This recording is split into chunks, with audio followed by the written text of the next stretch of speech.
कैसे हैं आप लोग? मैं अच्छा हूं और उम्मीद करता हूं आप सभी बहुत अच्छे होंगे। जैसा कि इससे पहले हम लोग ने देखा था, बाबर का एक पार्ट देखा था, फिर उसे कंटिन्यू नहीं किया जा सका। फिर अगले पार्ट में बाबर का सेकंड वाला हिस्सा, अगला पार्ट हम लोग देखेंगे। ठीक, तो अब आगे इसमें देखेंगे कि खानवा का मैदान सज चुका है, बाबर पहुंच गया, राणा सांगा परेशान हो गया। राणा सांगा परेशान होते हैं, अपने हिसाब से युद्ध भूमि सजा लेता है। अब देखिए क्या होता है, क्या होगा, कुछ सोचिए आप भी। अच्छा, ईमानदारी से एक चीज कमेंट कीजिएगा, पूरी ईमानदारी से, बिना लाग लपेट के। आपको ये लग रहा है कि नहीं कि आप भी कहानी जानने के लिए उत्सुक हो और युद्ध भूमि में कहीं ना कहीं बैठे हो। हमारा मकसद ये है कि पढ़ाना तो अलग चीज है, सभी लोग पढ़ाते हैं, सब लोग एक ही चीज बताएंगे कि हाँ ये खानवा का 1527 हुआ, इनके बीच हुआ, ये जीते ये हारे। लेकिन हम ऐसा कि दिलचस्प कहानी और लगे कि हाँ आप भी भूमि में बैठे हो, देख रहे हो, कहीं से छत पे बैठ जाओ, पेड़ पे चढ़ जाओ, अब देखो आगे क्या हो रहा है। पेड़ पे चढ़ गए ना, कहानी देखने के लिए युद्ध कैसे कैसे चलेगा, बिल्कुल लगेगा भूमि में बैठे हो। अब देखो तो खाने का प्रयोग किया। राणा सांगा क्या करता है, मैंने पहले ही बताया था, एक संधि तय करता है और सारे राजपूत सैनिकों को कहता है कि हम जा रहे हैं, बाबर हमें ललकार रहा है, और ये भी सिसोदिया वंश का राजा था, कहाँ रुकने वाला था, चलो हमारे साथ युद्ध भूमि में। एक विशाल सेना लेकर आता है, कहाँ पे, खानवा के मैदान में। मैदान सज चुका है, खानवा का मैदान। अब देखो, और यहाँ पे पेड़ है, आप उस पर चढ़ के बैठ जाओ। अब देखो यहाँ पे प्रत्यक्षदर्शी बनो इस युद्ध का। अब देखो खानवा का मैदान, इधर से सांगा की सेना आ रही है, इधर से बाबर। जब बाबर के सैनिक देखते हैं सांगा की सेना तो सबके हाथ पांव फूल जाते हैं। बहुत ही विशाल सेना लेकर आता है कौन, राणा सांगा। और बाबर की संख्या, बाबर की सैनिक संख्या कम थी और सांगा की बहुत ही विशाल सेना खानवा के मैदान में आ जाती है। जब जैसे ही सैनिक देखते हैं कहते अरे वाह, ये कौन आ गई हो, ये कौन आ गया, क्या भाई। तो बाबर कहता है धीरे से, तो सैनिक पूछते हैं कि ये बाबर जी ये कौन है, कह धीरे से कहते हैं अरे सांगा है ना। अब देखो ये जब सांगा इतनी विशाल सेना लेकर आता है तो क्या होता है, इसके सैनिक भागने लगते हैं बाबर के। बाबर के सैनिक कहते हैं कि देखो बबरवा, अब हमें नहीं लड़ना है भैया, हम नहीं लड़ेंगे, ये तो ऐसे ही जीत जाएगा, इतनी विशाल सेना, हम लोग के पास छोटी सी सेना, हम लोग कैसे जीत पाएंगे। और इसी बीच अभी बाबर डिमोलाइज हुआ था, बाबर के सैनिक हतोत्साहित हुए थे सांगा कितनी विशाल सेना के को देख के। अफगान से एक भविष्य करता आया था जिसका नाम था मोहम्मद शरीफ। अफगान का ये भविष्यवाणी करने वाला आता है, युद्ध भूमि में एक झंडा लेता है और दौड़ दौड़ के कहता है बाबर तू हारेगा, बाबर तू हारेगा। पहले से ही सैनिक डरे सब में, और ऊपर से ही कह दिया बाबर तू हारेगा, बाबर तू हारेगा। इसकी भविष्यवाणी सटीक होती थी, सारे सैनिक और मनोबल खत्म। अब देखो बाबर कहता है चले जाओ, नहीं तो सांगा से पहले तुम्हें हम मार डालेंगे, यहाँ से चले जाओ। बाबर कहता है या तो मरूंगा या लड़ो, हाँ करो या मरो वाली स्थिति। अब क्या करता है बाबर, बहुत ही नाटकीय ढंग से एक चबूतरे पे चढ़ जाता है। मान लो बाबर है, बाबर चबूतरे पे चढ़ गया और छोटे छोटे छोटे छोटे छोटे छोटे सैनिक, बाबर चबूतरे पे चढ़ गया और सैनिकों से कहता है कि मैं बाबर तुम लोग को ये प्रतिज्ञा देता हूं, तुम लोग को याद दिलाना चाहता हूं, तुम्हारी ताकत का एहसास दिलाना चाहता हूं, और ये बताना चाहता हूं कि ये जो तुम्हारे सामने जो सांगा है ना, और जितने भी राजपूत हैं, ये मेरे दुश्मन नहीं बल्कि तुम्हारे दुश्मन भी नहीं बल्कि पूरे इस्लाम के दुश्मन है। और इनको काफिर कहता है और कहता है कि तुम्हारा ये धर्म कहता है, इस्लाम कहता है कि तुम काफिरों को खात्मा करो। और यहाँ पे बाबर ने बहुत ही नाटकीय ढंग से, ऐसा कुछ था नहीं, वो युद्ध जीतने के लिए करता है, मैंने पहले नाटकीय वर्ड यूज किया, और कहता है कि जितने भी हैं सब काफिर हैं और तुम ये हमारे लिए युद्ध नहीं लड़ रहे हो, ये तुम अपने धर्म के लिए युद्ध लड़ रहे हो। और इस युद्ध को नाम दे देता है धर्म युद्ध और इसी में जिहाद का नारा दे देता है। मतलब यहाँ से दो क्वेश्चन निकल गए, इस युद्ध को क्या नाम दे दिया? धर्म युद्ध। किसका नारा? जिहाद का। और बाबर बहुत ही नाटकीय ढंग से, देखिए रंगनाथ भी बनना बड़ा जरूरी है, स्पीच में बड़ा दम होता है। नेपोलियन अपने सेना को कैसे कैसे मोटिवेट कर दिया, किसी को भी आप देख लीजिए। और बाबर क्या किया, नाटकीय ढंग से एक अच्छा लंबा चौड़ा भाषण देता है और कहता है इन काफिरों का खात्मा तुम्हारा धर्म है। और मैं बाबर तुम्हें जिहाद का नारा देता है और कहता है इनको सबको हराना तुम्हारा कर्तव्य बनता है। अब देखो बाबर के सैनिक कहते हैं बाहर बबरवा, अब हारने की बारी आई तो धर्म युद्ध कहने लगे। कहने लगे इस्लाम ये कहता है, वो कहता है। इस्लाम तो पगला ये भी कहता है कि हमें शराब, मुसलमानों को शराब नहीं पीना चाहिए। बाबर समय को भाप लेता है और कहता है कि मैं बाबर आज के बाद कसम खाता हूं कि आज के बाद मैं शराब को हाथ नहीं लगाऊंगा।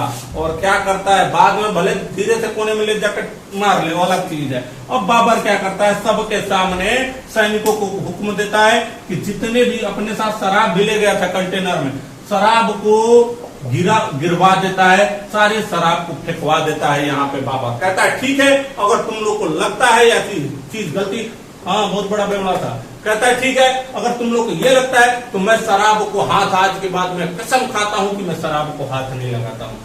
अब थोड़े बहुत सैनिक मोटिवेट होते हैं, अभी भी चुप हैं। अब देखता है कि अब क्या करना पड़ेगा, नहीं लड़ेंगे तो अकेले तो हम लड़ेंगे नहीं। एक बात बताइए, अकेले तो बाबर लड़ नहीं सकता। अब सोचता है कि सारा नटंकी तो खत्म, शराब गिरवा दी, धर्म युद्ध का नारा दे दी, जिहाद का। कहता है कुछ इनको कुछ ऐसा दो, कुछ धन दिया जाए, कुछ ऐसा डायरेक्ट फायदा हो जिससे ये हमारा मदद करेंगे। और ये कहता है कि अगर तुम इस युद्ध में हमारा साथ देते हो, अगर तुम हमारे साथ युद्ध लड़ते हो तो मैं मुसलमानों पर लगने वाला एक तमगा कर लगता था मुसलमानों पे, उसे माफ कर दूंगा। इस तरीके से क्या करता है, तमगा कर हटाता है, धर्म युद्ध के नाम देता है और जिहाद का नारा देता है। और इस युद्ध भूमि में कहता है अगर तुम हार जाओगे तो जाके यहाँ, अगर तुम ये इस्लाम के लिए लड़ रहे हो, अगर तुम हार जाओगे तो ईश्वर के प्यारे हो जाओगे, उनके समीप बैठोगे, अगर युद्ध भूमि छोड़कर भागोगे तब कायर कहलाओगे। ये बाबर का स्टेटमेंट था। इस तरीके से तमगा कर हटा दिया। मुसलमान सोचते हैं सैनिक चलो कर एक तो हटा, धर्म युद्ध का नारा जिहाद का अपने लिए नहीं, धर्म युद्ध के लिए, अपने धर्म के लिए लड़ा जाए। और ये युद्ध ना चाह कैसे भी करके साहस बांधते हैं और लड़ना शुरू करते हैं। अब देखो युद्ध भूमि सज चुकी है, खानवा का मैदान, दोनों सेना भिड़ जाते हैं। सुबह 9 बजे के लगभग युद्ध शुरू होता है। दोपहर के 1 बजे तक, 1 से 2 बजे तक लगता है कि सांगा एक तरफा इस युद्ध को जीत जाएगा, एक तरफा जीत जाएगा। यहाँ पे इसने तुलगुमा पद्धति का प्रयोग किया था, वह छल कपट वाली नीति। पहले बताया था ना, गड्ढे खुदवा दिया था। और यहाँ पे तोपखाने का प्रयोग करता है और इस युद्ध में जिहाद का नारा देता है।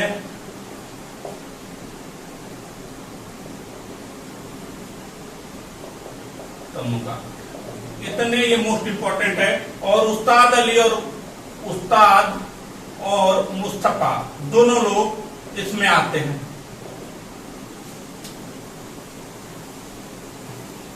कितना इंपॉर्टेंट है। अब देखो यहाँ पे जब लड़ने लगते हैं कि एक बार तक लगता है कि सांगा एक तरफा इस युद्ध को जीत जाएगा, लेकिन इसी लड़ते लड़ते सांगा क्या करते हैं, इस सांगा इसके गड्ढा खुदवाया रहता है, उसी खाई में गिर जाते हैं और उसी से उनके ऊपर वार किया जाता है। और लड़ते लड़ते राणा सांगा का एक हाथ कट जाता है। राणा सांगा का एक हाथ कट जाता है, दूसरे हाथ से लड़ते हैं, लेकिन राणा सांगा लड़ते लड़ते इतने घायल होते हैं कि मूर्छित हो जाते हैं। और जैसे, और देखो इसमें बाबर ने एक और रणनीति खेली थी। बाबर ने क्या किया, जो इसके साथ राजपूत सैनिक थे उनमें से कुछ विश्वसनीय इसके जो थे सिलहदी तमारिक था, उसको मिला लेता है अपने साइड। कुछ अपने इनको राजपूत सैनिकों को, कुछ सेना को बाबर रणनीति का प्रयोग करता है और अपने साइड मिला लेता है। और यहाँ से युद्ध भूमि की तस्वीर ही बदल जाती है। यहाँ पे जैसे ही सांगा घायल होता है, जैसे ही सांगा घायल हो जाते हैं, इनको एक भूमि से कैसे भी निकाला जाता है और इनका मुकुट लेकर पहन लेता है कौन, झाला अज्जा। महाराणा प्रताप वाले कंसेप्ट में ना जाना, हल्दी घाटी युद्ध वाला वो दूसरा चीज था, वो बताऊंगा मैं। झाला अज्जा क्या करते हैं, इनका सबसे वफादार सरदार क्या करता है, सोचता है कि सेना का मनोबल ना टूटे, इनका लेता है मुकुट पहन लेता है और लड़ने लगता है। लड़ते लड़ते बाबर और झाला अज्जा का सामना होता है, और यहाँ पर बाबर ने क्या किया, तलवार के झटके से झाला अज्जा का गर्दन काट देता है, क्योंकि सांगा जैसा मजबूत और नेतृत्व करने वाला पूरे राजपूतों में और कोई नहीं था। और याद रख लेना, इसी सांगा के साथ इस युद्ध भूमि में आया था महमूद लोदी। कौन? महमूद लोदी आया था। और कौन आया था? चंदेरी का शासक मेदनी राय। कौन आया था? मेदनी राय। ये दोनों भी आए होते हैं। अब देखो, झाला अज्जा की गर्दन काट देता है, और गर्दन काटने के बाद बाबर टेंशन में आ जाता है। अब दिमाग में आ रहा होगा, अरे भाई टेंशन में क्यों?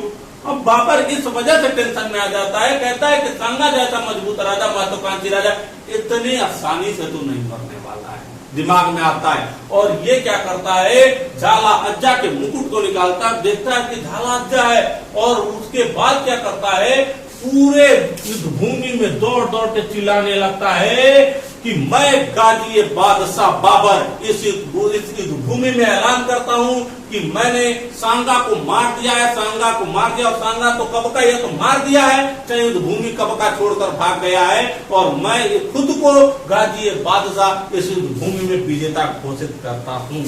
ये किसने कहा? बाबर। और इस तरीके से देखा जाए, सांगा इस युद्ध से निकाल दिए जाते हैं, और इसको टेंशन हो जाती है, और सांगा को ढूंढने के चक्कर में क्या करता है, राजपूतों के सिर काटना शुरू कर देता है, और सारे राजपूतों का सिर कलम होता है। ठीक, अब देखो कुछ बच गए।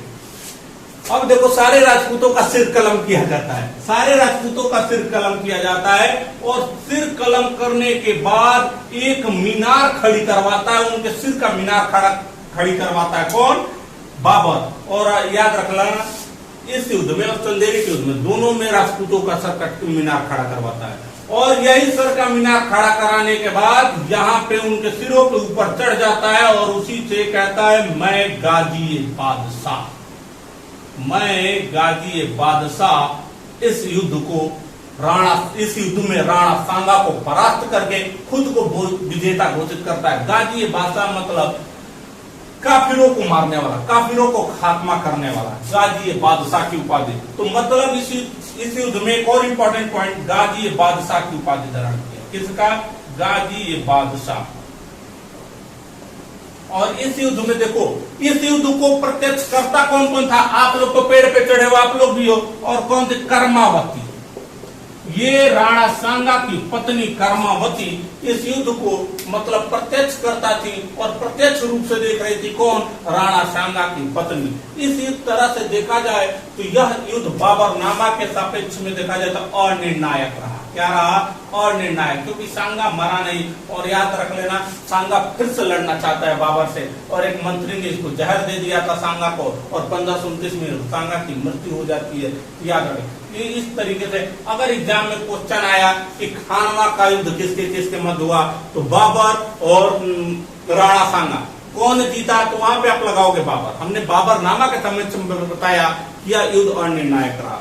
इस तरीके से खानवा का युद्ध, एक तरफ राणा सांगा, एक तरफ बाबर। बाबर इस युद्ध में जीत जाता है, राणा सांगा हार जाता है। इस युद्ध में मोहम्मद शरीफ आता है, इस युद्ध में तुलगुमा पद्धति का प्रयोग करता है, तोप खाने का प्रयोग करता है, उसके साथ उस्ताद अली मुस्तफा ले आए थे, जिहाद का नारा देता है, युद्ध को धर्म युद्ध में बदल देता है, मुसलमानों पे लगने वाला तगमा कर हटाता है, और खुद को गाजी बादशाह घोषित करता है, और राजपूतों की सर काट के मीनार खड़ा करवा देता है। अब तक में कोई दिक्कत हो तो बताइए।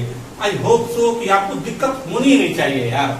बिल्कुल कहानी के जैसे पढ़ो, ऐसे पढ़ो कि हाँ अपने घर में छोटे छोटे बच्चे होंगे ना, आप उनको कहानी सुनाना। हाँ बाबू ये कहानी सुनाते, पहले कैसे सुनाते थे, एक राजा था एक रानी थी, तो राजा रानी नहीं, सांगा और बाबर का ही सुना देना पूरा अच्छे से कहानी जैसे, और एक बार लिख लेना आप अच्छे से।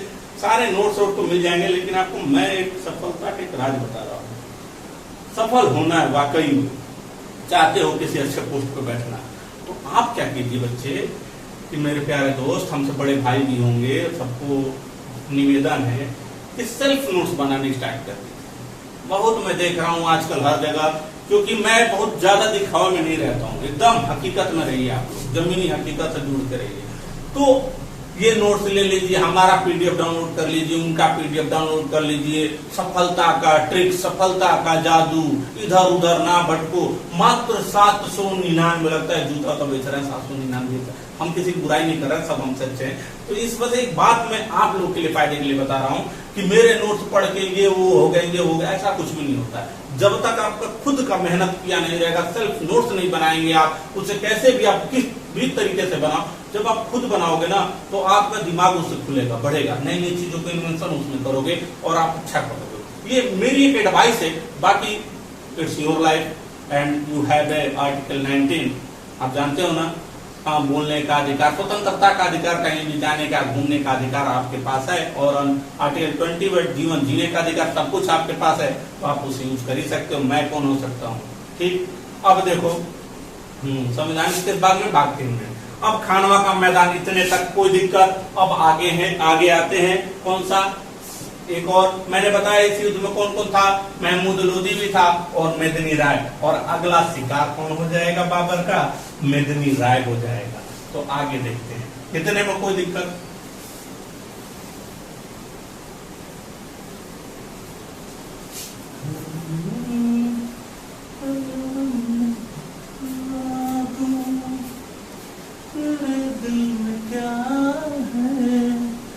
मुझसे निगाहें चुरा तुम लोगे, एंजॉय के साथ पढ़े करो। अब देखो, बाबर 2 युद्ध जीत चुका था।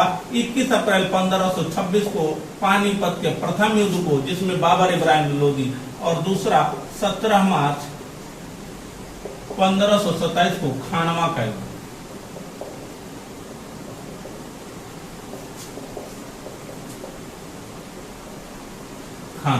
अब देखो तीसरा क्या होता है, तीसरा युद्ध क्या होता है, मालवा और बुंदेलखंड वाला पोर्शन ये देखोगे ना बीच में, मालवा बुंदेलखंड के चंदेरी वाला हिस्सा आता है। कौन सा हिस्सा आता है? चंदेरी। और यही आधार बनाता है, चंदेरी का युद्ध होता है। और देखो राणा सांगा के मरने के बाद, राणा सांगा के मतलब यह युद्ध अनिर्णायक रहा। उसके बाद ये सत्ता आ जाती है राणा सांगा के शहीद होने के बाद, सांगा जी के बाद राजपूतों का सरदार बनकर आ जाता है कौन? चंदेरी का राजा मेदिनी राय। कौन? मेदिनी राय। और इस युद्ध भूमि में मेदिनी राय जैसे ही सरदार बनता है, बाबर सोचता है अगर मेदिनी राय को भी परास्त कर दिया जाए तो हमसे टक्कर लेने वाला आगे कोई नहीं रहेगा। और इस भूमि में आता है और इसी को जाना गया चंदेरी का युद्ध। और चंदेरी का ऐतिहासिक युद्ध लड़ा गया 29 जनवरी 1528। एक तरफ बाबर था, एक तरफ मेदिनी राय था, एक तरफ बाबर, एक तरफ मेदिनी राय। और इस युद्ध में क्या होता है, इस युद्ध में भी बाबर ने जिहाद का नारा दिया और यहाँ पे क्या करता है, मेदिनी राय को परास्त कर देता है, इनकी हत्या कर देता है और बाबर जीत जाता है। बाबर यहीं से मेदिनी राय की 2 पुत्री रहती हैं, उनको उठवाता है और अपने 2 पुत्रों, एक का विवाह हुमायूं से करा देता है और एक का विवाह कामरान से करवा देता है। तो मेदिनी राय के दोनों पुत्रियों का विवाह अपने दोनों पुत्रों, 4 पुत्र थे बताऊंगा कभी। अब देखो हुमायूं से और कामरान से करा देता है। और यहाँ भी क्या करता है, राजपूतों का सर काट के एक मीनार खड़ी करता है। अब देखो राजपूतों का सिर काट के मीनार खड़ा कर दिया। चंदेरी का युद्ध, एक तरफ बाबर, दूसरे तरफ मेदिनी राय परास्त हो जाते हैं और बाबर जीत जाता है। यह ऐतिहासिक 29 जनवरी 1528 को लड़ा गया। एक चीज थोड़ा सा डीप और जानना चाहो तो क्यों, आप अमर सिंगर से पढ़ रहे हो, कुछ तो यूनिक मिलना चाहिए। ये जो है ना मालवा बुंदेलखंड राजनीति और सामरिक दृष्टि से बहुत महत्वपूर्ण था। इस वजह से भी ये युद्ध लड़ा गया था। उसको लगता था कि अगर चंदेरी को जीत लिया जाए तो राजनीतिक पृष्ठभूमि से देखा जाए, क्योंकि पहाड़ी वाला थोड़ा सा क्षेत्र था और इसको जीतना मतलब अपनी ताकत को बढ़ाना था, अपनी प्रशासन क्षमता को बढ़ाना था। और इस तरीके से अगला जो युद्ध होता है 29 जनवरी 1528 चंदेरी का युद्ध। इस तरीके से बाबर भारत में 3 युद्ध अभी तक जीत गया। और अगला इसके पास जो समस्या बन के आते हैं वो होते हैं भैया अफगान बिहार वाले, इधर थे बिहार में, और अफगान इनके नाक में दम कर देते हैं, कहते हैं कि ना तुमको इससे नहीं छोड़ देंगे, इब्राहिम लोदी को मारा था तुमने। और अफगान क्या करते हैं, विरोध करते हैं। अफगान को हराने के लिए अफगानों का जो नेता था महमूद लोदी था, और इसको हराने के लिए क्या करता है, बाबर अभियान चलाता है, और इसी युद्ध को घाघरा का युद्ध लड़ा गया, कहा गया। कौन सा युद्ध? घाघरा का। घाघरा पहन कर नहीं लड़ा गया, घाघरा नदी के तट पर लड़ा गया। ये सब कंफ्यूजन हो गया, क्योंकि एक बार ऑफलाइन क्लास पढ़ा रहा तो उसमें एक बच्चे ने पूछा था मुझसे। घाघरा क्या, और घाघरा देखो यह घाघरा नदी है, और घाघरा नदी के तट पर यह युद्ध लड़ा जाता है। और इस युद्ध में याद रखिएगा, ये युद्ध जल और थल दोनों पे लड़ा गया। कहाँ का लड़ा गया? जल और थल दोनों पर यह युद्ध लड़ा गया। जल थल दोनों पर युद्ध लड़ने वाला, और नाव का प्रयोग संबंध भारत में पहली बार ये नाव का प्रयोग होता है इसमें जल में युद्ध लड़ने के लिए। और यहाँ पे बाबर ने इस युद्ध में भी अफगानों को हरा दिया, और ये युद्ध हुआ था 5 मई 1529 में। तो इधर देखा जाए कि बाबर ने चौथा युद्ध लड़ा, घाघरा का युद्ध। घाघरा में अफगान इसके विरोध में रहते हैं और कहते हैं इसने मुगल वंश की मतलब नींव डाल दी, इब्राहिम लोदी को मार दिया, और कैसे मतलब हम लोग का अस्तित्व धीरे धीरे खत्म हो रहा है। और यही अफगान इसके विरोध में जाते हैं, और यही अफगान विरोध में जाते हैं महमूद लोदी के नेतृत्व में। और यहाँ जल और थल दोनों पर लड़ा गया, और यहाँ नाव का प्रयोग होता है। और इस युद्ध में भी बाबर इसको परास्त कर देता है, अफगानों को परास्त कर देता है। इस तरीके से बाबर का युद्ध चौथा युद्ध था, घाघरा का युद्ध 5 मई 1529 में। इस तरीके से आपने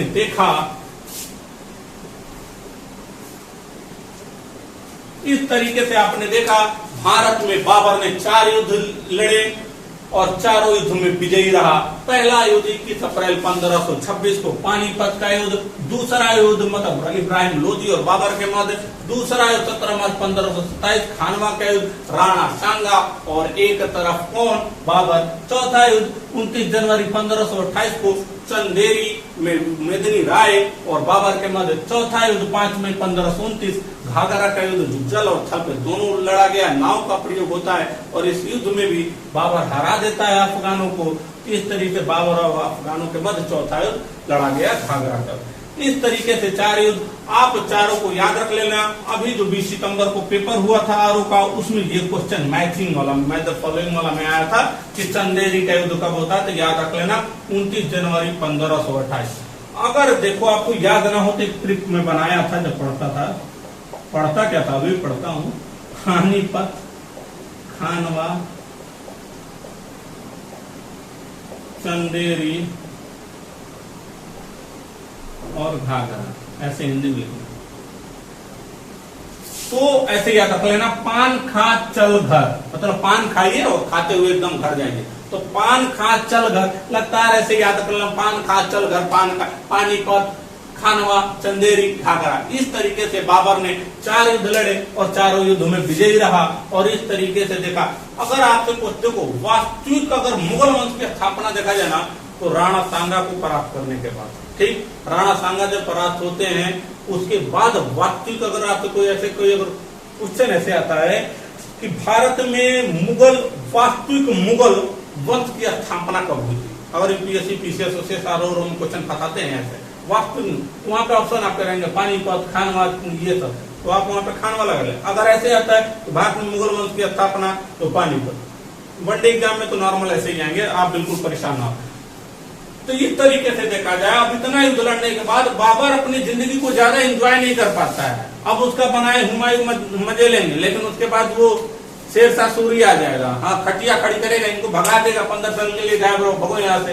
अब देखो इस तरीके से लड़ते लड़ते बाबर की तबीयत खराब हो जाती है, और बाबर 26 दिसंबर 1530 को बाबर की मृत्यु आगरा में हो जाती है। इस तरीके से देखा कि बाबर का जन्म अफगान में और मृत्यु आगरा में 26 दिसंबर 1530 को बाबर की मृत्यु हो जाती है आगरा में। कहां पे? आगरा में। और याद रख लेना, पहले इसको आगरा में दफनाया गया बाबर को, लेकिन बाबर की इच्छा थी कि मुझे आगरा में नहीं, मैं जहां का रहने वाला वहां पे, और बाद में इसे काबुल में दफनाया गया। कहां दफनाया गया? काबुल में दफनाया गया। पहले बाबर को आगरा में दफनाया गया, लेकिन इसके इच्छा अनुसार बाद में इसको कहां दफनाया गया? काबुल में। तो उम्मीद करता हूं कि आपको पूरा इतिहास, अभी तक जो बाबर मुगल वंश शुरुआत की थी, पूरा इतिहास समझ में आए। अगर आपको हमारा वीडियो अच्छा लग रहा हो तो कमेंट कीजिए, थोड़ा सा मनोबल हमारा भी बढ़ेगा और भी अच्छे तरीके से सारी बात आपको प्रोवाइड कराऊंगा। रही बात पॉलिटी भी, इसके बाद जस्ट स्टार्ट करूंगा, तो परेशान ना हो। अब थोड़ा सा और एक दो चीज देख लिया जाए इसमें। रब करें,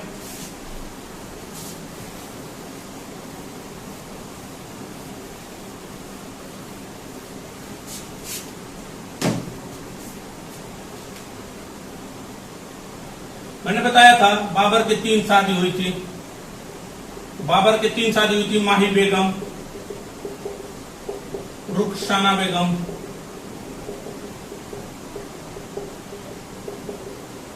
और सोना दिया सुनार को पायल बना दिया, दिल दिया दिलदार को घायल बना दिया। तो देखो, दिलदार बेगम 3। अब सबसे अधिक प्रेम किसे करता था? मैं कल बताया था,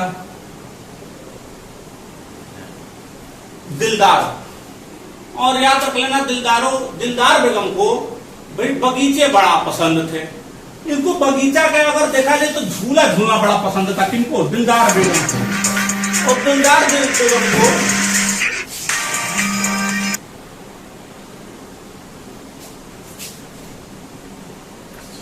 अब देखिए, दिलदार बेगम को अगर देखा जाए तो झूला झूलना बहुत ज्यादा पसंद था।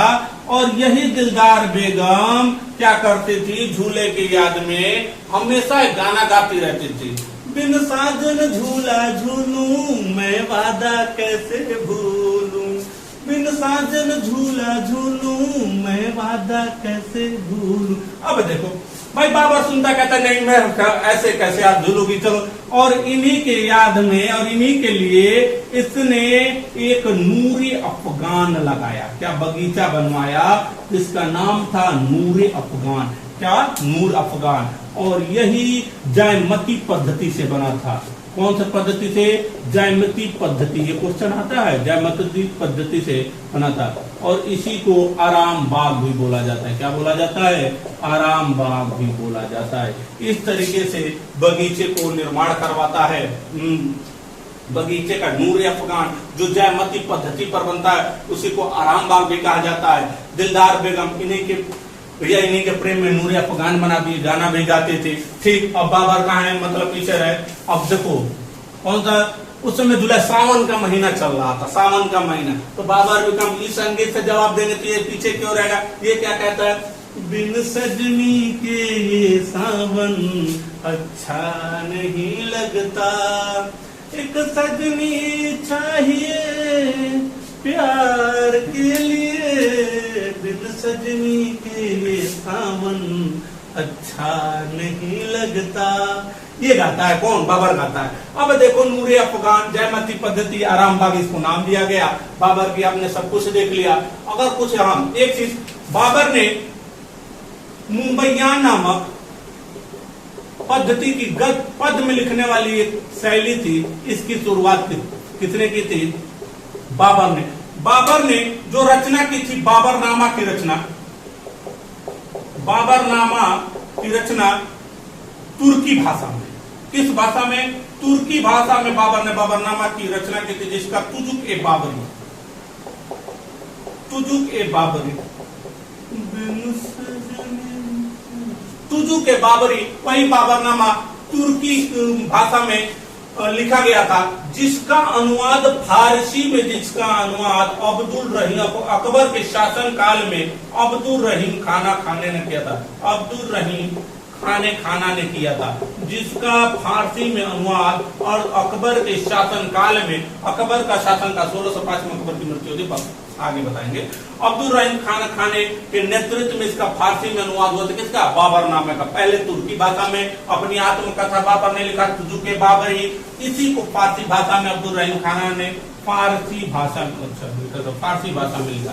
इस तरीके से अगर एक दो पॉइंट और भी छूटा होगा तो कोशिश रहेगी आपको पूरा डिटेल में हर चीज तो बता गया। मुंबईया नामक शैली थी, बाबर नामक तुर्की भाषा में थी, फारसी भाषा में अब्दुल्ला खान का नाम, हाँ नूरे अफगान, जयमती पद्धति, आराम बाग। चलिए ठीक है, अगर इसमें और भी कुछ अगर रहता है अगर तुम बिल्कुल आपको बताया जाएगा।